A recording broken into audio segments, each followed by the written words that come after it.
หมอยสุงค่ะเมื่อได้เป็นวันที่8เดือนธันวาคมที่1ปี2026เป็นวันพฤหัสในตอนในข่าวสายหมอหอมมีข่าว2ตอนเดี๋ยวมาเปิ้นผ่าค่ะอ้อตอนที่1ค่ะนางหญิงสาวเล่าก่อหนึ่งถูกย่าเฮ็ดให้ถึงที่บ่รู้เส้นสายจ่ายไล่โฮว่ามานั่งได้ยามเป็นก็ฮักกันตั้งลาวปานแขเนี่ยค่ะอ้อเสียวก็ลาวปานแขนั่นในมาลักโตมานั่งกว่าแหวก็ย้อนกาถูกโตในอ้อข่าวแทงตอนหนึ่งค่ะนี่ก็เป็นข่าวคืบหน้านางหญิงสาวเล่าอันยามใจภาวะจาปานเกี่ยวมนต์เสื้อใจแหวก็ เย็นเป็นกวนอยู่หิมคางตั้งกว่าเนี่ยค่ะบ่อยากเข้าทัดโดยเหี่ยวก็เลยฮู้ว่ามันนางเนี่ยมีลงเกี่ยวข้องตั้งยาเมากำจังไหนอ้ออ่อนตั้งเปิ้นได้ก่อเข้ามาถ่อมด้วยข่าวโขในอ่อนตั้งเนาะเมื่อวันที่7เดือนธันวาคมที่1ปี2526ในมีข่าวงาออกมาว่ามีนางหญิงสาวเจ้าเวียดนามคนหนึ่งถูกย้ายเฮ็ดให้ถึงที่บ่รู้สึกสาใจกว่าตีเว้งสีนูวิวเมืองแคมโบเดียเนี่ยอ้อก็เป็นพี่นางลัดในว่า น้องหญิงสาวเขานั่นเมื่อวันตั้งไหนยามเป็นก็ฮักก็แป้งกันตั้งผู้ใจก็หนึ่งจื้อห้องว่าเจิงค่ะเข้าย่ำสืบมากค่ะ2ก่อในก็เลยเพตั้งกันกว่าค่ะเจิงได้เกิดเมื่อปี1998เป็นก้นโหนานเมืองแขเป็นก้นแขในออกเมื่อวันเสาร์ที่ป่นมานั่นก็เป็นน้องยิ่งเขาไล่กว่าแอวแซงคาราโอเกะจอมผู้ใจเทียงก่อนหนึ่งค่ะเข้าย่ำสืบมาในเจิงในก็เลยเข้ากว่า ลากโตมานั่งออกกว่าเสียก็มีลองเฮ็ดสร้างป่นแป้นนะคะข้าวย่ำสืบมาในจึงแน่เลยสืบฟ้อนหาก็เป็นปีหน้าแหวก็ย้อนการถดโตแน่$30,000อเมริกันค่ะเพราะว่าปีหน้าคลิปแน่กว่าหาน้องยิ่งเนี่ยก็น้องยิ่งเขานั่นซัมปอรู้สิ่งสาใจกว่ายาวเฮ็ดให้ออกตั้งฝ่ายผู้มีปนพรเขาในก็เลยมาห้องเอาจึงเนี่ยกว่าต้องกว่าถามที่ห้องปะเลกค่ะกว่าข้าวย่ำสืบมาในผู้มีปนพรเขาก็ ปล่อยโตจึงกว่าเฮ็ดจั่งใดอ้อค่ะ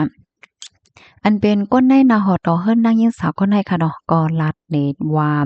อันลูกหญิงเขานั่นค่ะเนาะถูกย่าโพจ่ายก็ในห้องกว่าลายกว่าขังไว้ดีคงลือเศร้านั่นค่ะน่ะเผื่อว่าย้อนกาถดโตดีเฮิรนเนาะก้นดีเฮิรน$30,000อเมริกันเฮ็ดจั่งใดอะนะเผื่อว่าก้นในนาหอตอเฮิรนแน่อ่ำจ้างเอากว่าจ่ายปันเงินเต็มทน$30,000เนี่ยก็เขาก็ลงมือเฮ็ดดีเฮ็ดให้นางหญิงสาวก็นั้น ถึงที่บ่เลยรู้สึกสะใจกว่านะคะอ๋อว่าให้สิเป็นเหย้าแหนม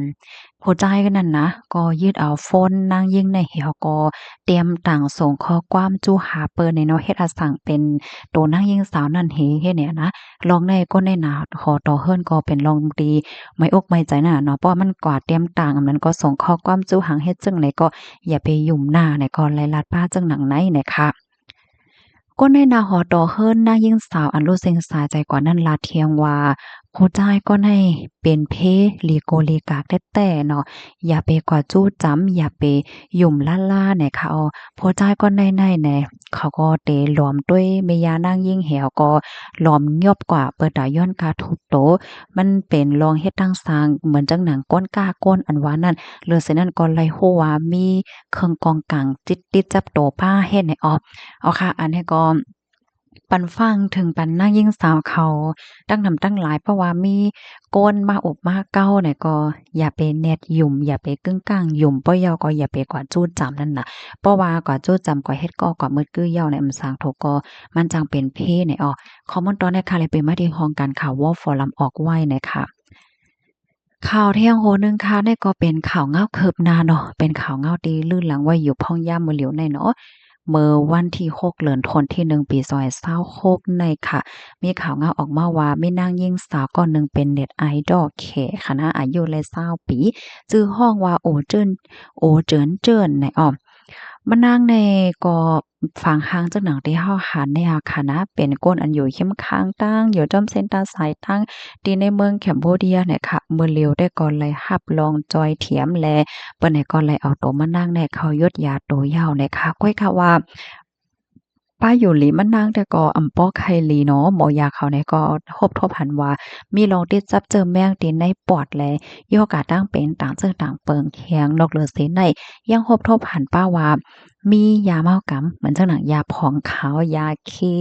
ยาหังเฮ็ดจังไหนป้าแทงลูกก่อนให้ไหนอ้อม ผู้สื่อข่าวเขาเลยต้องไล่ถามค่ะเนาะมานั่งเนี่ยก็ลาดว่ามานั่งในออกข่าวตั้งมาดีในเมืองแคมโบเดียเปิดตาเหตุการณ์จอมหนังอ้อยก่ออ้อยเสแนะนำปันเนี่ยค่ะแลเมื่ออำหลายวันตีป่นมานั่นเนาะมานั่งก็ลาดว่าถุงยาเปิ้นขังไว้จังไหนนั่นค่ะเนาะขังไว้ดีเลยตั้งเลยได้มานั่งก็อำลาดลองตั้งลายโหย่อยย่ำมันเฮ็ดจังไหนอ้อมานั่งลาดว่าอ่อนตั้งที่มานั่งเต็มมาเย็นเป็นก้นอยู่จ้อมตาจ้อมตังเนี่ยก็ย่าเปิ้นขังไว้เฮ็ดจั่งใดอะนะมานั่งลัดในแทงว่ามื้ออ่อนตั้งในเนาะก็มาจอมอ้อยก็แนะนำว่าการหลีเงินหลีเฮ็ดแนวนั้นน่ะนะเพราะว่ามาใหม่ๆนั่นแต่ก็มีภาวะจัดปานติดหลีเนาะกินก่ออยู่ก่อเฮ็ดหางเฮ็ดผางต่างเนื้อสื่อตรงก้นจั่งไหนตั้งนำตั้งหลายเนี่ยค่ะก้อยก็ว่าเอากว่าเอามาเนี่ยภาวะจัดปานก็มีลองเป็นไปแหลกหลายกว่าเนี่ยค่ะมานั่งลัดในแทงว่ามื้อเลือนคนที่3ปีที่ป่นมานั่นค่ะมานั่งก็ลูกที่เมืองเขาเส มาดีในเมืองแคมโบเดียมาจอมอ้อยก่ออ้อยเสค่ะการงานอีหังไหนได้ก็เขาก็อำลาแท้เนี่ยนะเมื่อวันตั้งในมีข่าวลือว่า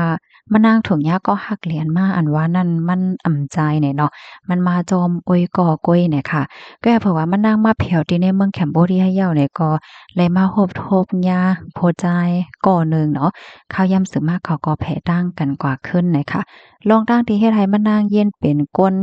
อยู่จ้อมตาจ้อมตางได้แต่ก็เปนว่าป้าอยู่ลีมันนางแน่มันเลี้ยวเนาะโต่งก็บ่ไข่ลายให้แน่อันเป็นเจ้าของค้าจังไหนเพิ่นก็ไม่ใจว่าก้มลอดเพเฮ็ดจังไหนแลจั่งใดให้มานั่งในค่ายออกอำปันมานั่งอยู่ที่ห้องคัดนั่นเฮ็ดให้อ้อเมื่อเหลียวได้ก็เลยฮู้ว่าพอมีปนพรเขาเอาโตมานั่งกว่าที่ห้องการอันปันรองตั้งจอยเถียมและมานั่งก็เลยกินข้าวกินน้ำหังว่าจังไหนเหย้าเนี่ยค่ะอ้อ เกี่ยวเลยร้องในก็เป็นแม่ก็ลาดว่าน้องก็ได้ค่ะเนาะนางยิ่งก็ได้ว่าหลังเสเฮียนยาวคงเฮียนจันกลางจังไหนยอก็ไล่ออกก่อเหตุการณ์ต่างที่ต่างๆปยก็มีลงติดต่อกับสืบตั้งก้นในนาหอตอเฮิรนเฮ็ดจังไหนออตอนนั้นเมื่อพ้องที่มานั่งออกข้าวตั้งก่อนที่แคมโบเดียไหลจังไหนอะก็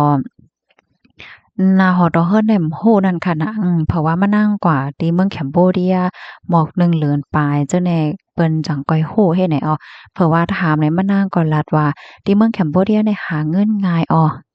ก้อยก็ว่าอำลาดพ่อแม่ให้บอกว่าเหตุการณ์อิหังลองโหย้อยยะมันเป็นหือไหนก็อำลาดเฮ็ดเนี่ยค่ะ เปรียบส่ำว่าก็เป็นแม่แน่คัดใจลาดย้อนให้ลูกปอกขึ้นมาดีเฮิรนหลายปอกหลายกำวันในเซตาก็เป็นลูกยิ่งแต่ก็ตื้นว่าไม่ยอมปอกมาเนี่ยค่ะนอกเหลือเส้นนั่นเนี่ยก็ย้อนเงินป่อแม่ย้อนเงินป่อแม่ก็บ่กล้าย้อนเงินญาติพี่น้องเฮ็ดจังไหนป้าเที่ยงเนี่ยค่ะอ้อเงินในย้อนนำบ้านนำมาติ๊งๆเนาะป่อแม่ก็ตกใจค่ะเนาะว่าเอ๊ะเฮ็ดหยังแล เปียใจจ่ายเงินนำลงบ่อนนายซ้ำว่าก่อยเหตุการณ์นอกเมืองหำไรย้อนเงินคนที่ขอที่เฮิรนอยู่เฮ็ดจังเนี่ยเนาะก็อย่ามานั่งก็อำลัดในหังตื้นว่าอำลาดเฮ็ดเนี่ยนะเงิน10,000หยวนแน่จ่ายข้าวตั้ง2-3วันกันนานก้อยเฮ็ดในนั้นคั่นน่ะก็เป็นเวลาแทงว่าเมื่อโหเลินโทนที่12ที่ป่นมานั่นนะก็ยามย้อน